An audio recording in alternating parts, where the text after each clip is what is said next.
Hello friends, obesity और hunger के management में विटामिन डी का क्या रोल है, आज इसको डिस्कस करेंगे।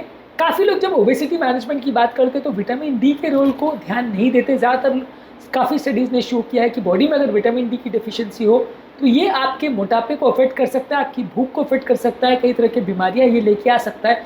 हंगर रेगुलेशन को, फैट मेटाबॉलिज्म को इफेक्ट कर सकता है, जिसको अक्सर ज़्यादातर लोग इग्नोर करते हैं।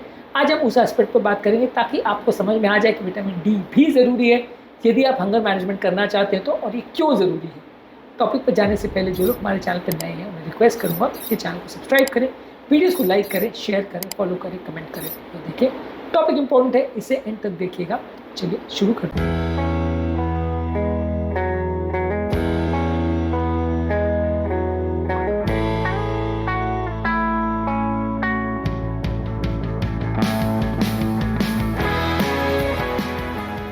विटामिन डी जो है आपके सैटिस्फैक्टरी हार्मोन यानी लेप्टिन के साथ इंटरेक्ट करता है, जिसकी वजह से आपके ब्रेन में फुलनेस वाले सिग्नल नहीं जा पाते। ब्रेन में जो सैटिस्फैक्टरी होता है वो लेप्टिन हार्मोन की वजह से होता है। ब्रेन को जब ये हार्मोन जाता है तो ब्रेन को मैसेज मिल जाता है कि आपको और खाने की ज़रूरत नहीं और आप खाना बंद कर देते हो। जब आपके बॉडी में विटामिन डी की कमी होती है तो आपके ब्रेन को लेप्टिन के सिग्नल्स नहीं मिल पाते, इसलिए आपके ब्रेन को पता नहीं चल पाता है कि आपको खाने की और ज़रूरत नहीं और आप और खाते चले जाते हो, जिससे आपकी ओवरऑल वजन बढ़ने के चांसेस बढ़ जाते हैं। इसके अलावा आपके जो फूड बढ़ाने के हार्मोन है यानी भूख बढ़ाने के हार्मोन है जैसे ग्रेलिन है, उसके साथ भी विटामिन डी इंटरेक्ट करता है। ज़्यादा मात्रा में जब आप विटामिन डी लेते हैं तो आपकी भूख बढ़ाने वाले हार्मोन है ग्रेलिन को सप्रेस करता है, और अगर आपको डेफिशिएंसी है तो ग्रेलिन बढ़ सकता है। तो अगर पर्याप्त मात्रा में बॉडी में अगर विटामिन डी है तो भूख बढ़ाने वाला हार्मोन ग्रेलिन को कंट्रोल कर सकता है, और अगर आप उसके सप्लीमेंट लेते तो उसको सप्रेस भी कर सकता है। और बॉडी का भूख शांत करने वाले हार्मोन यानी लेप्टिन भी प्रॉपर काम नहीं करेगा यदि डेफिशिएंसी होगी, तो यानी कि आपका वजन बढ़ेगा, आपको ओवर ईटिंग के चांसेस बढ़ जाएंगे यदि विटामिन डी की डेफिशिएंसी है बॉडी में। तो इसके अलावा विटामिन आपके फैट सेल्स यानी एडिपोसाइट्स को भी इन्फ्लुएंस करता है। जब विटामिन डी लो होता है तो फैट स्टोरेज बहुत ज़्यादा होने लगता है, फैट बॉडी बहुत ज़्यादा स्टोर करने लगती है, जिससे कि मोटापा होता है। इसके अलावा विटामिन डी का रोल आपके इंसुलिन सेंसिटिविटी में भी है, जैसे आपकी बॉडी ग्लूकोज और फैट को हैंडल करती है। इंसुलिन रेजिस्टेंस का बहुत इंपॉर्टेंट रोल होता है आपकी ओवरऑल मोटापे को मैनेज करने में। जितना ज़्यादा रेजिस्टेंस होगा उतना ज़्यादा बॉडी इंसुलिन बनाएगी, उतना ज़्यादा मोटापा होगा। जितना इंसुलिन के लिए बॉडी सेंसिटिव होगी उतना वेट को कंट्रोल करना इजी होगा और उतना आपकी डाइट और एक्सरसाइज से रिस्पॉन्स अच्छा मिलेगा।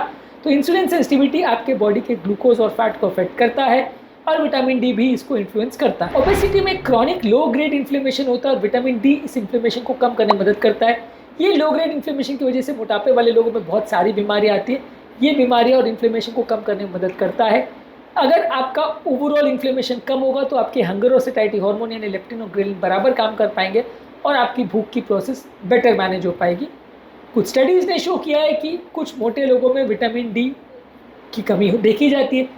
जब हम इनको विटामिन डी के सप्लीमेंट देते हैं तो इनका वजन कम करने में मदद मिलती है और इनका डाइट और एक्सरसाइज का ज़्यादा अच्छा रिस्पॉन्स आता है। लेकिन विटामिन डी का कोई मिराकुलस रोल नहीं है, इसका ऐसा रोल नहीं है कि विटामिन डी दिया तो सब सारा मोटापा ठीक हो जाएगा और हर व्यक्ति जिसको मोटापा है उसको विटामिन डी की प्रॉब्लम, ऐसा नहीं है।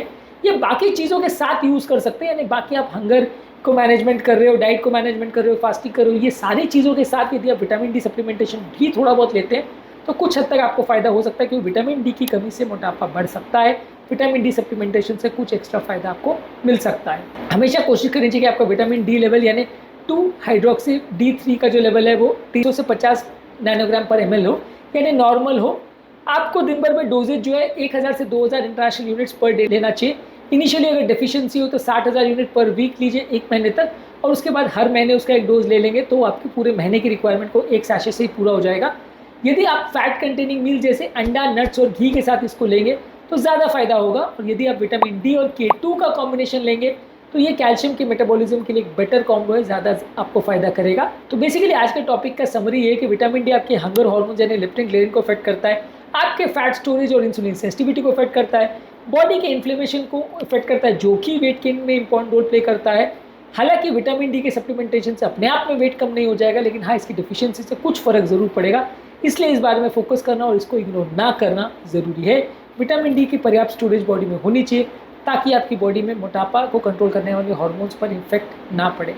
आज के टॉपिक में हमने बात करी कि विटामिन डी सप्लीमेंटेशन क्यों आपके मोटापे की मैनेजमेंट और हंगर हार्मोन्स के मैनेजमेंट में इंपॉर्टेंट है, और क्यों इसको इग्नोर नहीं करना चाहिए। अक्सर ज़्यादातर डॉक्टर्स, ज़्यादातर थेरेपिस्ट इस बात को इग्नोर करते हैं, उस पर ध्यान नहीं देते हैं। एक छोटा सा एस्पेक्ट है, यदि आप ध्यान देंगे मैनेज करना बहुत ईजी है। ईजिली इसके साशे या पैक्स अवेलेबल रहते हैं, महीने में एक बार भी लिया तो आपका काम पूरा हो जाएगा। लेकिन आप ध्यान नहीं दोगे तो प्रॉब्लम ज़्यादा होगी।